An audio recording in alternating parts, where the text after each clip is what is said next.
Welcome to the ShoutMeLoud podcast, a podcast for bloggers about blogging, making money online, WordPress, SEO, and much, much more.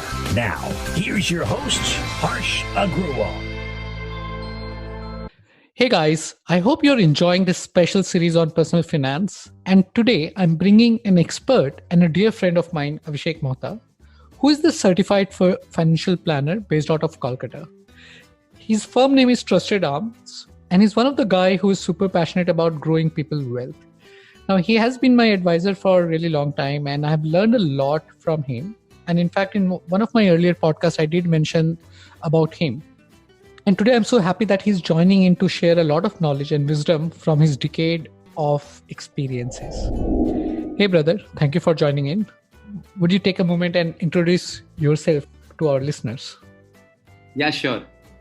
Hey Harsh, thanks a lot for inviting me for this wonderful talk show. Hi guys, I'm Abhishek Mohta.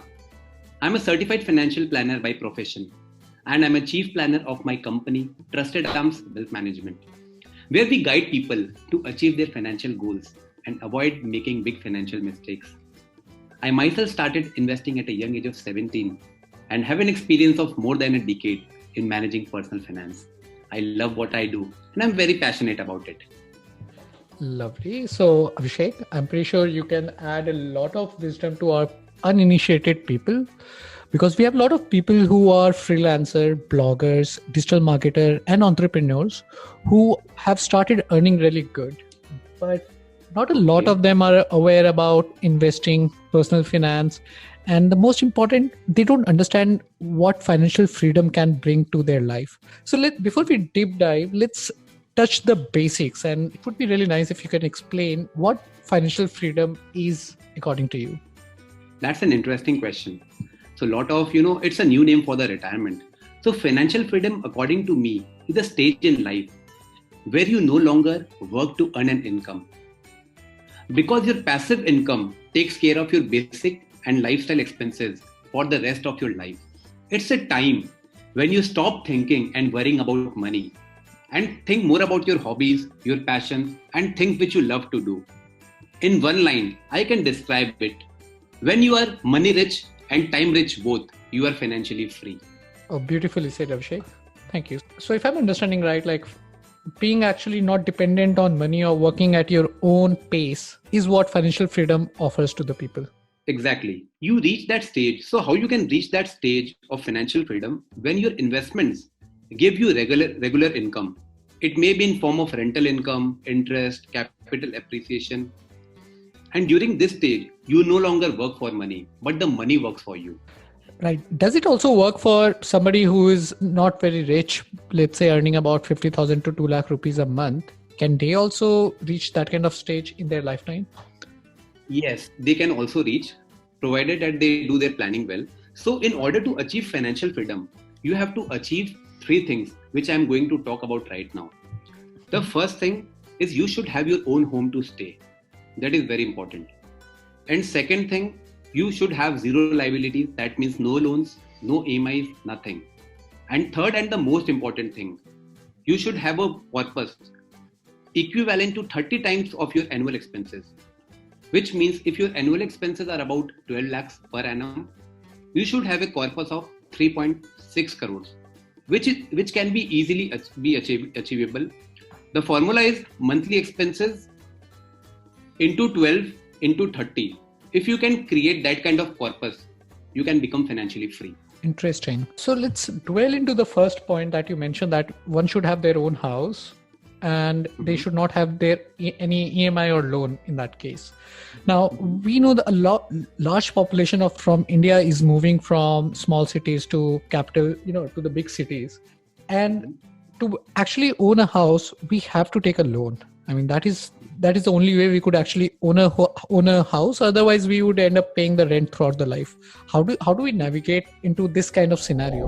So Harsh, thing is like that. Somebody who's earning say 1 to 2 lakhs rupees a month, they can also buy their own house. What they have to do is they have to keep their expenses low, and they have to increase their savings rate, and they have to invest their money smartly.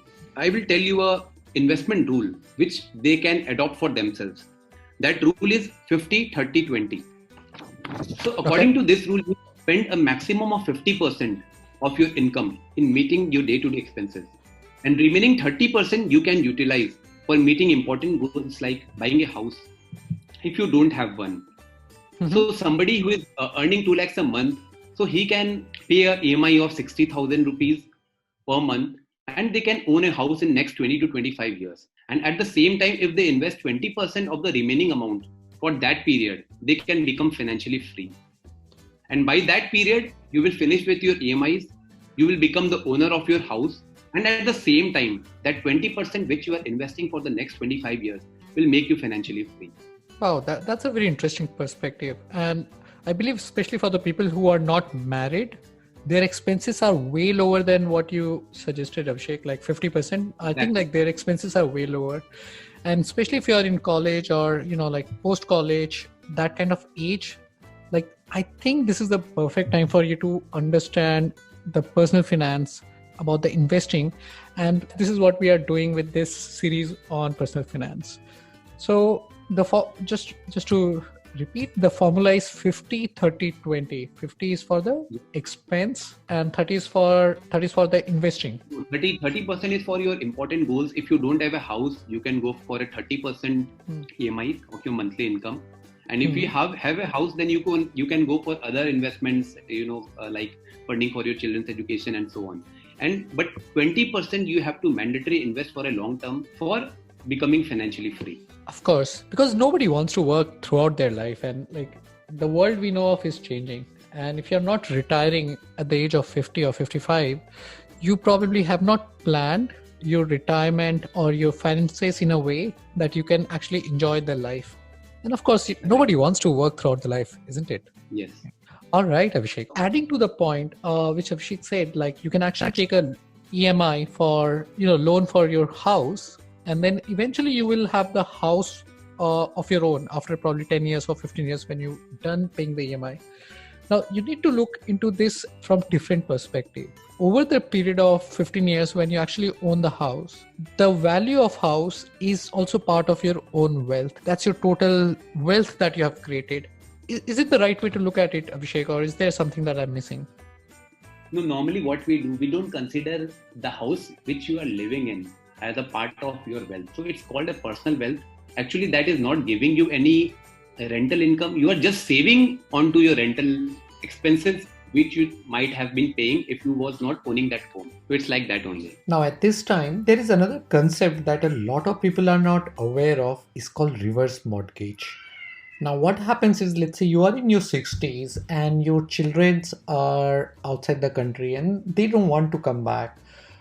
Now, and you are not working. So basically your earning is gone and you have some corpus, but you're not technically financially free.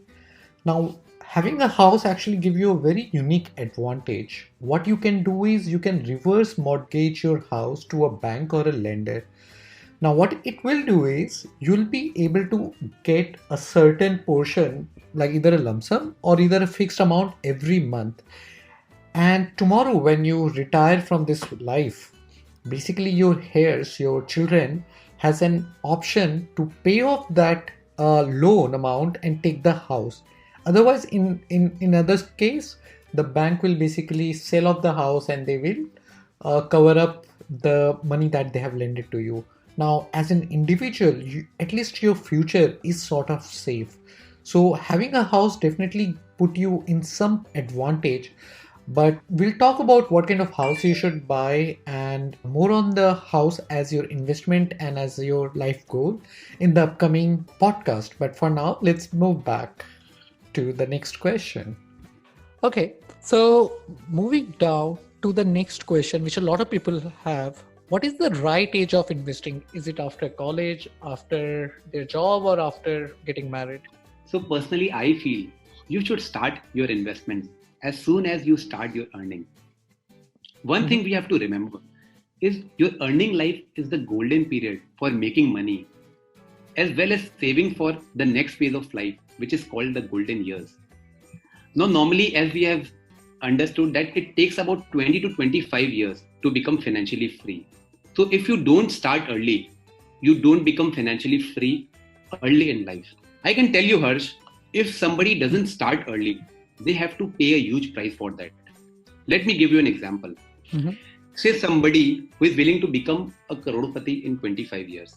That means accumulating 1 crore per person. So now to make that happen, one have to invest rupees 7,500 per month.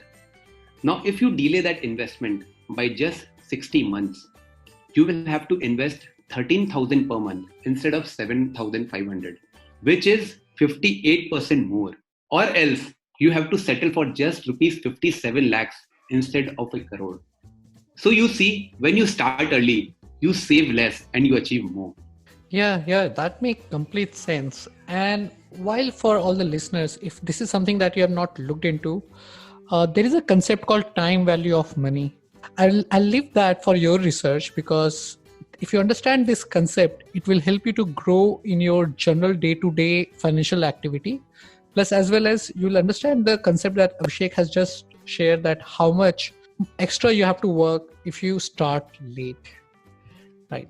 Exactly. So now we'll continue this series with a lot of other episodes. But before we end this particular episode, Abhishek, I have this last one question.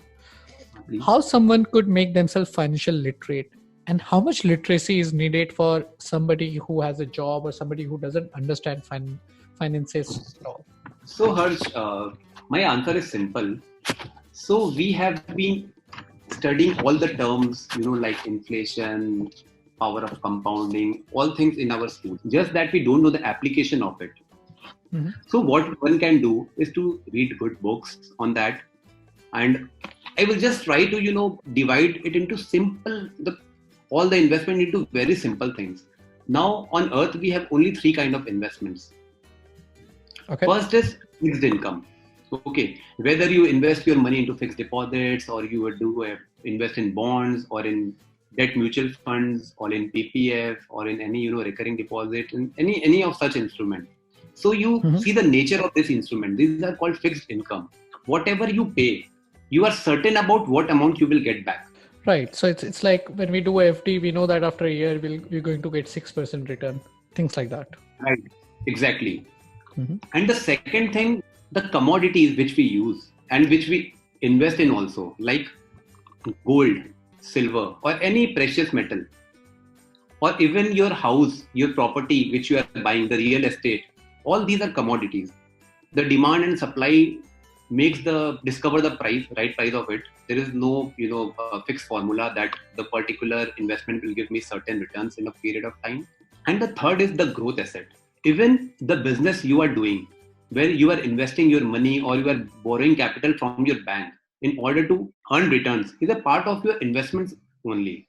But on the other hand, what you can do is you can also create passive income by investing in businesses of others. Like if you talk about top companies of India, like HDFC Bank, Asian Paints, Maruti, all these are big companies which are running on their own. Okay, you can invest, you can become a shareholder, and in turn, when they make profit, you as a shareholder or a unit holder of a mutual funds, you can make a passive income out of that, and you can keep on appreciating your wealth over a period of time. So if one understands there are only 3 kinds of investments on earth, you just have to see what are your financial goals and which investment asset class will be suitable to meet that financial goals in a respective time.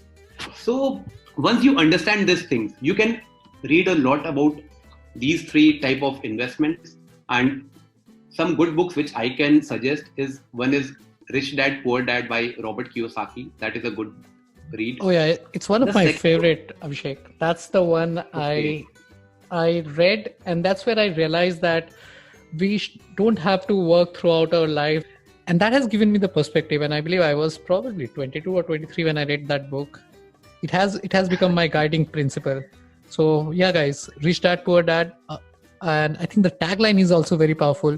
So tagline is very interesting. What the rich teach their kids about money that the poor and middle class do not.